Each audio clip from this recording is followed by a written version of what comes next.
Olá, ótimo dia a todos. Sejam muito bem-vindos a mais um NPWcast. E sempre os nossos NPWcasts têm muita novidade, né? Diversidade de assuntos, profissionais extremamente competentes. E hoje é um dia muito especial porque realmente nós temos um especialista e uma pessoa que domina o assunto financeiro. Estou falando do nosso querido Thiago Martello. Seja muito bem-vindo à nossa gravação. É um prazer compartilhar com você essa experiência. Eu que agradeço, Karina, pelo convite. É um prazer estar aqui também. E bora lá, vamos falar sobre finanças pessoais e ajudar o brasileiro a melhorar a saúde financeira dele. Maravilha. Para vocês saberem um pouquinho de quem é o Thiago Martello, uma pessoa incrível e sensacional, domina o assunto de uma forma exponencial. O Thiago Martello, ele é fundador da Martello Educação Financeira. Ele fez pós em finanças, né, na FGV. E uma novidade, assim, que eu acho que essa parte é sensacional, a trajetória que ele teve num episódio ali na TV, no Shark Tank, compartilhando toda a experiência dele, e realmente foi uma jornada de muito conhecimento aqui que ele vai trazer para a gente hoje. E claro, falando um pouquinho de educação financeira, antes de mais nada, né, é importante saber o porquê que o Thiago trabalha com educação financeira, o que você tem para trazer para a gente sobre esse assunto, que é um assunto tão falado no mercado e que incomoda muitas vezes por falta de conhecimento, né, Thiago? É isso mesmo. Educação financeira, infelizmente, a gente não aprende em lugar nenhum, né? A gente não aprende em casa, a gente não aprende na faculdade, na pós, não aprende em lugar nenhum. Então, lição não aprendida é lição repetida. Então, enquanto a gente não aprende a lidar, então, com alguma coisa, a gente vai continuar tendo dificuldade com isso. E pegando o gancho aqui para falar um pouco aqui da minha história, né, do porquê que eu falo, né, e trabalho com a educação financeira, eu costumo dizer que não fui eu que escolhi a educação financeira que bateu na minha porta, né, porque foi por uma questão de necessidade.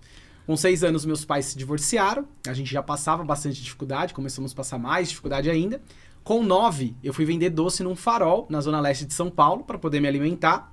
Então, meus aprendizados com o dinheiro chegaram muito cedo na minha vida. Normalmente as besteiras financeiras, Karina, que as pessoas fazem, estoura nome, cartão com 20 e poucos, eu fazia isso com 10, 12, estourando a cantina da escola, porque a tia me vendia fiado. Então, esses aprendizados com dinheiro chegaram muito cedo. Quando eu tinha 21, eu realizei um grande sonho, que era entrar para trabalhar num banco.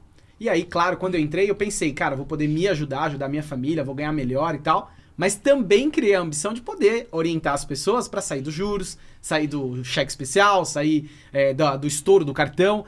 E aí achei ali que eu poderia ser um agente de transformação do meu país. Só que não, né? A gente sabe, infelizmente, que os bancos aqui no Brasil vivem justamente da falta de educação financeira do brasileiro.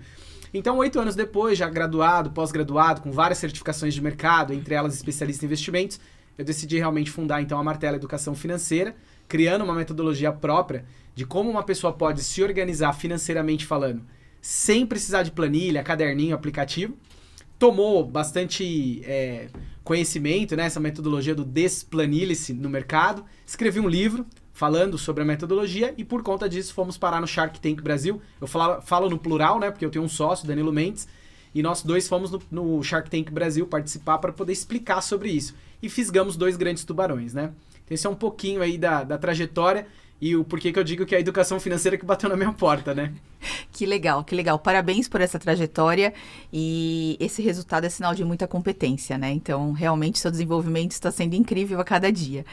Quando a gente fala um pouquinho da educação financeira, como que você enxerga o panorama da educação financeira no Brasil, tendências de mercado? O que você tem para contribuir com a gente dentro desse contexto? Legal. Vamos fazer um recorte. Primeiro mundo, acho que é legal. A gente faz mundo macro, né? E depois a gente vem pro micro, né? Ok. Então, assim, ó, resumidamente, pesquisas recentes mostram que 1/3 só da população global tem níveis básicos de educação financeira. Então, a gente já percebe logo de cara que é uma dor do mundo.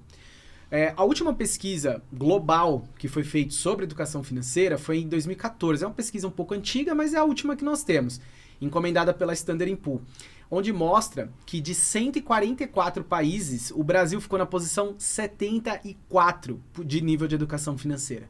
Ou seja, a nossa educação financeira está na UTI, né? Quando a gente vem aqui para o Brasil, agora então falando do mercado micro, a gente tem pesquisas, por exemplo, como a PEIC, que é a pesquisa de inadimplência e endividamento do consumidor, feita pela FEComércio, outras também do Serasa, que agora, 2024, essa é bem recente, mostrando que 75% da população brasileira tem problema com dinheiro. Então, infelizmente, o panorama é péssimo nesse aspecto. Agora, a parte boa, né, assim, a visão positiva da coisa, vamos também falar de coisa boa, né? Não dá pra falar só de coisa ruim, Exato, né? Vamos olhar o copo meio cheio, É. né? O copo meio cheio é que, por exemplo, em 2020 se tornou obrigatório o ensino de educação financeira nas escolas públicas, né? Então, ou seja, de alguma forma, esse tipo de assuntos tem ganhado notoriedade das nossas autoridades ao ponto de entrar na base curricular nacional, né? Então, isso foi uma demonstração clara de que esse é um assunto muito importante para todos os indivíduos ao ponto de ser colocado realmente na base curricular. Esse é um cenário bom. Outro cenário bom, né, um outro recorte positivo que a gente pode fazer é que até pouco tempo atrás o maior canal do YouTube do mundo, não é nem do Brasil, do mundo, era um canal que falava de educação financeira. Então, ou seja, cada vez mais a gente tem ganhado influencers e celebridades nessa área, e isso é muito bom, porque faz com que então o brasileiro se interesse pelo assunto, tornando cada vez mais falar sobre dinheiro uma coisa normal, que é o que vai gerar conhecimento, é o que vai gerar quebrar os tabus, né, quebrar crenças, para poder realmente, em algum momento da história aqui desse país, ter uma melhor educação financeira. Realmente é algo que a gente precisa prestar bastante atenção, né? Inclusive, a formação nas escolas, as crianças aprendem tudo, menos educação financeira, né? Agora, algumas escolas colocaram a metodologia e entenderam a importância de formar adultos com mais conhecimento sobre esse assunto. Mas pegando esse gancho, é importante também, né, uma vez que a NPW é uma consultoria de recrutamento e seleção que trabalha com pessoas, e é todo um cuidado que nós temos, né, com essas pessoas que são importantes na nossa jornada com os nossos clientes, o quanto que o desequilíbrio, vamos usar a palavra bagunça financeira, interfere inclusive na produtividade, na performance desses candidatos. Como que você enxerga isso, Thiago? A gente tem uma brincadeira na área, Karina, que a gente fala o seguinte, que o órgão mais sensível do corpo humano é o bolso, né? É uma brincadeira, mas quer dizer o seguinte, que quando o bolso está mal, todo o resto está mal. Não tem como uma pessoa ser produtiva, competitiva, enfim, se tiver com um problema financeiro, né? Então imagina uma situação onde você trabalha o mês inteiro para chegar então no final do mês lá, lutando, trabalhando, né, saindo de sua casa, deixando seu filho, sua esposa, seu marido em casa, e aí chega no final do mês para você receber toda essa recompensa em forma de dinheiro e esse dinheiro inteiro para pagar a dívida. Não é satisfatório para ninguém, né? Não é viável para ninguém. É estressante, né, Thiago? É estressante. A pessoa fica com a sensação de estar enxugando gelo, né? Então, pesquisas mostram que várias doenças físicas e emocionais são oriundas, né? Acaba sendo decorrentes de problemas financeiros. O que é óbvio. Você que está me assistindo não precisa ser um guru, um gênio. Uhum. É meio óbvio, né? Se eu tô devendo, se eu não consigo emergir, se eu não consigo pagar minhas contas em dia, se eu não consigo fazer o básico ali da minha vida, alimentação, um pouco de lazer e tal, é óbvio que essa pessoa vai ficar cada vez mais triste, que pode gerar uma depressão e, consequentemente, um turnover na empresa. Trocar, às vezes, uma vaga por outra para ganhar R$200 a mais, o que não vai resolver o problema, né? Então, ou seja, realmente uma péssima saúde financeira vai interferir negativamente em todos os aspectos, inclusive o profissional. Uhum.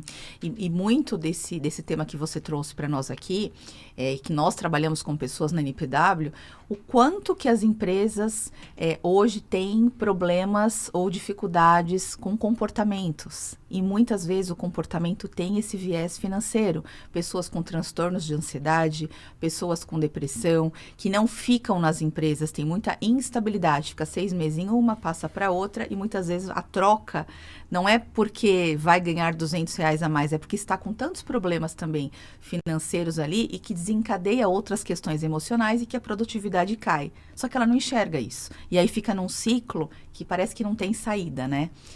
Mas é algo muito delicado e que a gente precisa trabalhar e ter conhecimento disso para que a gente possa alavancar outros patamares. Deixa eu só complementar isso que você acabou de falar, Karina. Claro. Isso tudo que você falou, né, que a gente está conversando aqui é tão real que, por exemplo, né, a Martelo tem sido contratada por grandes companhias para poder justamente fazer processos de educação financeira interno, corporativo. De tamanha necessidade, né, que as empresas entendem, né, que esse assunto ele é vital para todo o resto. Então, isso é preponderantemente importante, né? Olha a que ponto chegamos, né? A pessoa não tem educação financeira, porque, como eu disse no começo do nosso bate-papo, a gente não aprendeu em casa, na faculdade, em lugar nenhum. E aí o empregador tem que tomar, né, as rédeas dessa informação, dessa situação, para poder ajudar o seu colaborador. É incrível, né? É incrível que ponto chegamos e o quanto esse assunto precisa ser olhado com muito, eu diria com muita atenção, né? Sim. Para preparar essa base aí que nós temos ali promissora aí para o nosso mercado de trabalho. E claro, você é o especialista nesse tema de educação financeira e toda a sua experiência e a sua jornada ali no Shark Tank, junto com o seu sócio, Danilo Mendes, e falando um pouquinho do mundo do empreendedorismo, né? Que eu falo que as pessoas muitas vezes vão pelo amor ou pela dor. Exatamente. Como é que você enxerga isso, Thiago? Porque às vezes o desafio, né, de empreender, de começar um negócio novo, surgem muitas questões na cabeça da pessoa, né? Poxa, mas eu não tenho dinheiro, como eu vou começar? Poxa, mas se isso não der certo, como que eu vou tocar a vida, né? Poxa, hoje eu trabalho como CLT, como que eu vou fazer essa transição? Então, esse mundo, né, pensando em transição de quem é CLT para empreender, para quem já tem uma veia empreendedora, quais são as sacadas que são itens imprescindíveis para que a gente tenha isso bem evidente, para ter uma trajetória mais leve? Vamos lá, né? Eu acho que daria para fazer um podcast inteiro só em cima dessa pergunta, né, Karina? De o quão emblemática ela é. Mas vamos lá, vou tentar, né, de uma forma resumida, colocar aqui os meus pontos, né? Então, eu acho o seguinte, a primeira coisa que o indivíduo, né, que está empreendendo tem que ter em mente é fazer uma autoanálise e entender como que ele caiu no empreendedorismo, né? Porque tem gente, sim, como você brincou, né, Karina, falando do amor pela dor, né? Tem gente, sim, que empreende pelo amor, né? Então, eu, por exemplo, eu decidi sair do meu empregador, me programei para isso, para poder empreender e hoje tenho a minha própria empresa. Mas tem pessoas que não, tem pessoas que foi mandado embora subitamente, não sabia o que fazer, não arrumava emprego, teve que empreender por necessidade. Então eu acho que isso já muda bem as coisas, né? Quando o empreendedor tá pelo amor, ou seja, foi uma opção, foi uma escolha, foi uma decisão, e quando o empreendedor caiu naquela situação por uma questão de necessidade. Então isso já muda bem as coisas. Beleza. Bom, depois que a gente começa então a empreender, seja por um ou por outro, o próximo desafio é o seguinte, além de você gerir não só a sua vida pessoal, agora você vai ter que gerir então a sua vida profissional, porque quando você trabalha para uma empresa, pelo menos hipoteticamente, se for uma empresa consolidada, organizada e tal, você já tem um escopo de trabalho, né? Nas consultorias tem lá o tal do desenho do cargo, não é isso, Karina? Sim, que cargos, já traz salários, né? Isso, né? Direitos e deveres e por aí vai. Então já tem um escopo de trabalho. Quando você é empreendedor, empreendedor, né? Cara, você chuta o escanteio e cabeceia a bola ao mesmo tempo. Então, além de todos esses desafios, ainda tem a questão financeira. E a questão financeira agora em duas pontas, não só a sua pessoal, mas a empresarial, a da empresa que você está formando, que você está criando. Então, ou seja, o primeiro problema, né, agora focando aqui nas finanças, que é o tema, o primeiro problema que esse empreendedor enfrenta se ele já não sabia gerir, muitas vezes, pelos números a gente vê isso, não sabia gerir nem a própria vida financeira, que dirá agora também a da empresa. E aí, Karina, vira um balaio de gato, mistura tudo, vira uma coisa só, e esse é o começo do fim. Porque a pessoa, né, o empreendedor precisa entender o seguinte, que o dinheiro que a empresa ganha não é dela, é da empresa. Mas aí dá um nó na cabeça da pessoa, fala, pô, mas se a empresa é minha, como assim o dinheiro não é meu? Não, o dinheiro não é seu, o dinheiro é da empresa. Né? Então, ou seja, o empreendedor, a primeira coisa, né, fica aqui uma dica, uma lição de casa aí para você pensar e implementar na sua vida, a primeira coisa que você, empreendedor, tem que fazer é ter um salário. É isso mesmo. Às vezes a pessoa pensa assim, vou empreender, vou ser dono da minha empresa, faço o que eu quiser.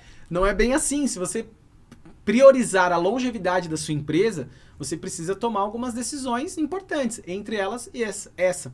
Você precisa ter um salário. É isso mesmo. O lucro da empresa é da empresa. Você, por trabalhar nela, você é responsável por receber um pedaço disso. Como sócio, você vai ganhar ou não, depois de um período, se a empresa tiver tido lucro.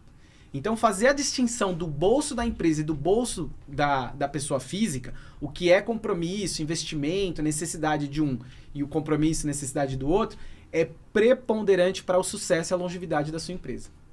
Isso também, né, a gente pode considerar, pensando aí no mundo do empreendedorismo, sociedade, empresa, é claro que uma fatia do lucro da empresa pode sim ir como um salário de um sócio, e dependendo do crescimento da empresa e da estabilidade financeira, final do ano coloca-se um bônus, coloca um percentual, distribuição de lucros, né? reinveste na empresa para um crescimento da operação, uma nova estratégia, mas isso requer maturidade e conhecimento. E nessa transição que eu usei o exemplo para vocês de amor e dor, muitas vezes a pessoa não tem esse conhecimento, então ela aprende ali errando, muitas empresas quebram porque falem nesse meio do caminho, porque não tem essa inteligência e esse conhecimento. E essas dicas do Thiago é uma oportunidade incrível que nós estamos tendo aqui para vocês que nos assistem, para vocês que têm a ideia de começar um negócio.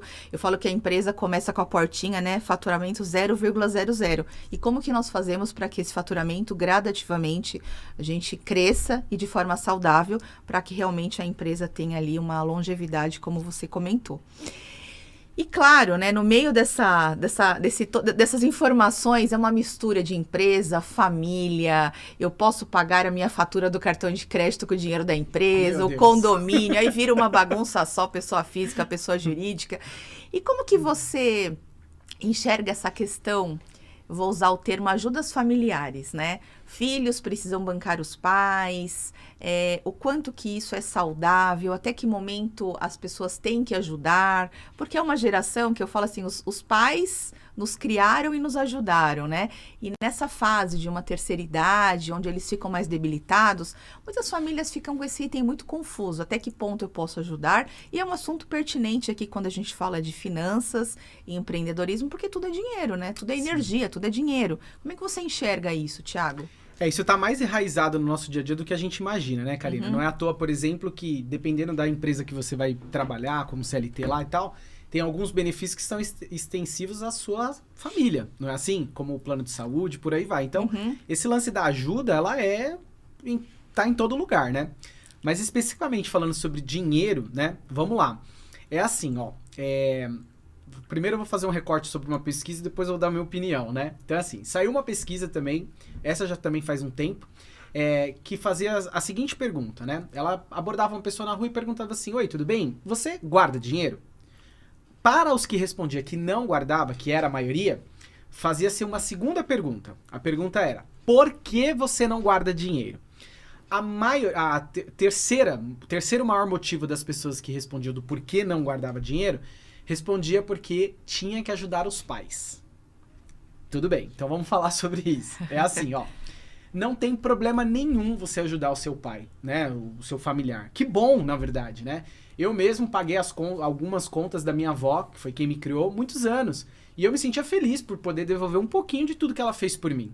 Então não tem problema nenhum. É moral, é ético, é cristão fazer isso, né? Honrar pai e mãe, enfim. Então não tem problema nenhum em fazer isso. Mas o ponto é, e se eu não pudesse? Consegue perceber? Então, o problema é, vamos pensar de forma estruturada. O problema é, essa geração não está guardando dinheiro porque tem que ajudar a anterior. Então a próxima não vai conseguir guardar porque tem que ajudar a atual.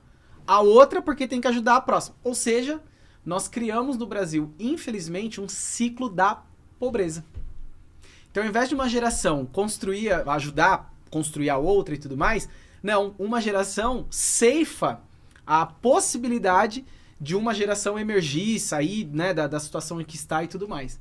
Então, esse é o problema, né? Esse é o ponto central. A gente está criando no Brasil o ciclo da pobreza. Tá, como que a gente sai disso? Então, assim, ó, você pai, mãe que está nos assistindo, a primeira coisa que você tem que pensar é o seguinte... Sabe aquele ditadinho? Eu cresci com vó, né? Então eu tenho vários ditadinhos de vovó, né?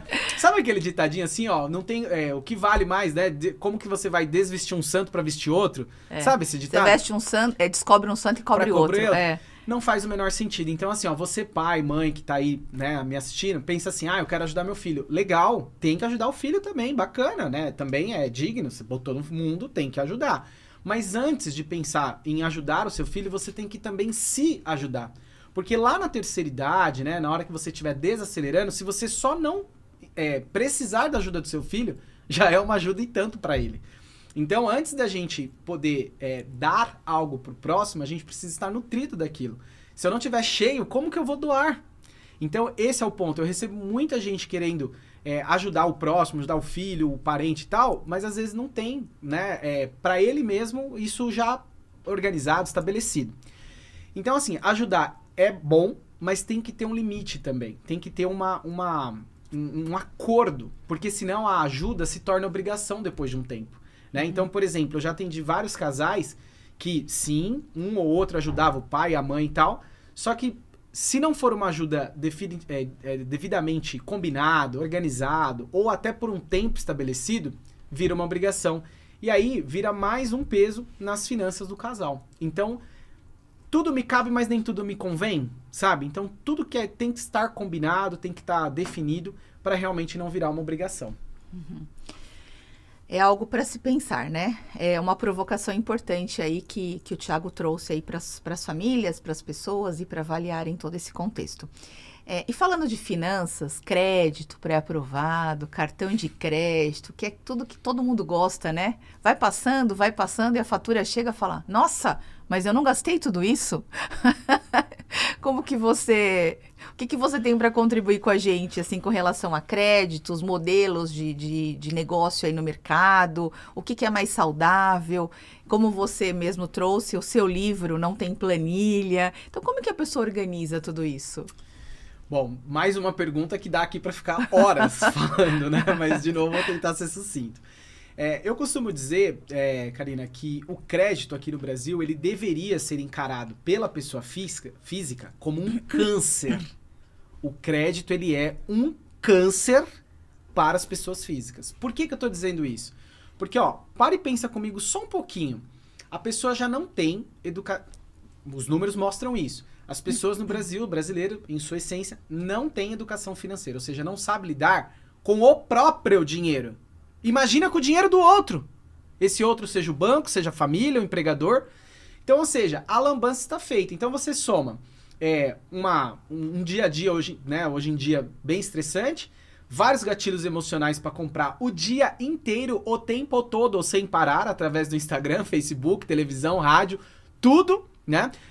Eu li uma pesquisa também recente que mostrava o seguinte, Karina, que um cidadão adulto da década de 50, 60, o que ele recebia de estímulos para gastar na vida, a gente hoje recebe no dia. Nossa! No dia! Imagina, década de 50, 60, televisão, rádio era muito arcaico, internet não existia, né? Então, ou seja, hoje em dia não, hoje em dia a gente está o tempo todo conectado, então a gente recebe gatilho para gastar o tempo todo. Então você vai juntando, tá juntando aí? Não tem educação financeira, facilidade ao crédito e estímulo para gastar o tempo todo, vida estressante e por aí vai, pronto, a meleca está feita, né? Pra dizer uma palavra branda aqui, né? A meleca está feita. Então é assim, vamos lá, vamos distinguir uma coisa da outra. Quando a gente está falando em empresa, né, no empreendedorismo, na minha empresa e tal, o crédito, em alguns momentos, em algumas situações, pode ser saudável, tá? Existe um escritor indiano chamado Damodaran que ele defende isso, que até 30% de grau de endividamento na empresa pode ser saudável. Por quê? Porque você alavanca a operação e por aí vai. Mas na empresa, isso pode ser interpretado, então, como investimento. Investimento em matéria-prima, investimento em marketing, investimento em alguma coisa. Na pessoa física, não. Na pessoa física é consumo. Sempre é consumo. Por que alguém pegaria um empréstimo na pessoa física a não ser para consumo? Ou para resolver um problema, né? Enfim. Então, o crédito, ele é um câncer na família brasileira, um câncer para o CPF. Não pode pegar. Tá, aí quando eu tô falando isso, Karina, só falta me crucificar, né? Assim, mas, Thiago, o pobre, né? A pessoa precisa do crédito e tal. Então, sim e não. Vamos lá. Então, vamos lá. As pessoas pegam crédito por duas situações. Ou porque ela tá antecipando o futuro, ou seja, eu quero ter acesso antecipado a uma coisa que eu não poderia ter nesse momento.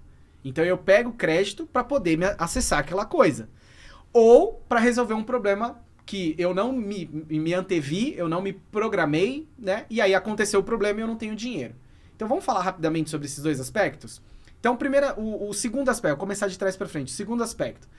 Karina, é absurdo eu dizer que um pneu vai furar? Que faz parte. Que uma geladeira vai pifar? Sim. Que um celular vai cair no chão, quebrar a tela, ou vou roubar, né? Em São Paulo, né? Vai roubar o celular. Não é óbvio falar essas coisas? Sim. Então, pessoal, é assim, eu preciso, é uma necessidade eu começar a guardar dinheiro agora para lidar com esses problemas que irão acontecer. As pessoas costumam dizer que são imprevistos. Não! São totalmente previstos. Vai acontecer. Uma televisão não vai durar o resto da vida, um computador não vai durar o resto da vida. Então eu preciso me organizar desde já para que quando aconteça esse problema, eu não tenha que ter acesso a crédito para poder resolver. E aí sai mais caro, né? Sai mais caro, porque aí eu vou ter que pagar o dinheiro que eu peguei mais os juros da operação, né? Aliás, juros, né? Pensando aqui rapidamente, juros. O que é juros? Os juros é o custo do dinheiro. Você pegou dinheiro emprestado e tem um custo isso, que é o tal dos juros, tá? Agora, antecipar futuro. Antecipar futuro é muito perigoso. É muito perigoso, porque se a gente anda mais rápido do que as nossas pernas, a possibilidade de tropeçar é bem grande. Aí eu vou falar um outro ditadinho popular, né? É o tal de colocar a carroça na frente dos burros, né? Ou seja, se as minhas finanças, né, o meu dinheiro, minha situação não permite que eu tenha acesso àquilo naquele momento, é a prova cabal e irrefutável de que você não poderia ter acesso àquilo naquele momento. Essa é a ideia, entende? Então, assim, ó, quer crescer na sua vida financeira e sem precisar de crédito? É bem sim. A dica é simples, né? Implementar é um pouco mais complexo. Mas a orientação é, eu tenho que viver sempre um degrau anterior ao que eu poderia viver nesse momento. É só isso. Se você conseguir fazer isso na sua vida vai ser próspera. Ou seja, se você ganha, sei lá, 10 mil reais, viva com 9, um exemplo. Pode ser com 9,5, não importa, né? Mas tem que viver um degrau anterior. Se você passar a ganhar 15, que bom, parabéns, ótimo, que bom que você está prosperando na sua vida. Não implemente um padrão de vida de 15. Passe a gastar 12, 13, mas comece a guardar um pedaço. Se você chegar em 20, maravilha, que top. Que tal agora gastar 15, então? Então, essa é a necessidade, você crescer, sim, de acordo com o que está acontecendo na sua vida, mas sempre estar um degrau anterior ao que pode se ter. O Brasil, o brasileiro, vive justamente 2, 3 degraus acima do que poderia estar vivendo nesse momento, através do tal do crédito. Cada dica, né? Cada dica que, olha, realmente, cada minuto com você aqui está sendo incrível. Compartilhar toda essa experiência com a gente. E o nosso tempo passa muito rápido, mas assim, para a gente finalizar aqui com chave de ouro, que eu acho que muitas pessoas falam, poxa, ele teve uma trajetória ali no Shark Tank, que visibilidade ele tem de tudo isso. Se você pudesse trazer para a gente o que marcou essa trajetória, que experiência que você adquiriu para que os nossos ouvintes tenham isso como um insight, como um gatilho, como um aprendizado. O que você traria para nós? Uou, excelente pergunta. Olha, de novo, né, eu aprendi muita coisa, né? Mas vou tentar destacar aqui o seguinte, né? O quão é importante você estar no seu eixo. O que eu quero dizer com isso, né? No dia a dia, né, na nossa vida cotidiana, corrida e tudo mais, a gente, invariavelmente, as pessoas, as empresas, as situações, as questões tentam nos seduzir, né? Fazendo a gente olhar para os lados, né? Tem um livro muito famoso que chama A Única Coisa, né? Que vai totalmente em encontro com uma fala do Chris Gardner, né? Chris Gardner é aquele cara que teve a vida inspirada no filme A Procura da Felicidade, com Will Smith e tal. Ele fala o seguinte, ele fala assim, cara, não tem plano B. Não existe plano B. Existe plano A. E acabou. E eu vou fazer dar certo, eu vou fazer por onde até dar certo. Não tem que ter plano B e acabou. Então, é isso que eu quero dizer da importância de estar com o seu eixo, né? Então, assim, nesses quase 20 anos que eu tô na área de financeira, inúmeras vezes eu tive possibilidades, ofertas, tal, para sair, para fazer outras coisas. E às vezes até mais rentáveis, que eu iria ganhar melhor. Mas não tem nada melhor para mim, e eu tô explicando isso para você fazer essa autorreflexão, do que estar no meu eixo. Ou seja, fazer o que eu amo, fazer o que eu sei fazer, o que eu entendo como missão de vida na Terra por fazer. Então, assim, pra mim não tem valor que pague transformar uma vida, uma família, um casal, né? Casais que chegam pra mim e falam assim, cara, ó, é a minha última instância. Se você não resolver, a gente vai se separar, né? E aí a gente conseguir reverter isso. Então, isso é muito importante pra mim, né? A gente tá no nosso eixo. E quando a gente tá no nosso eixo, a gente tá na nossa frequência, a gente cocria a nossa realidade, tudo que vem pra somar. Né? Então o Shark Tank aconteceu exatamente isso. Por estar no nosso eixo, eu e meu sócio, o Shark Tank veio, somou muito para a empresa, né? A visibilidade foi astronômica, de fato. né? Então, eu acho que esse é o maior, um dos aprendizados, insights que a gente teve com essa participação.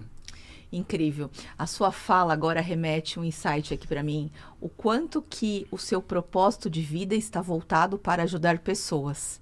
E a NPW tem um propósito de conectar pessoas. Então, a nossa gravação com certeza não foi por acaso.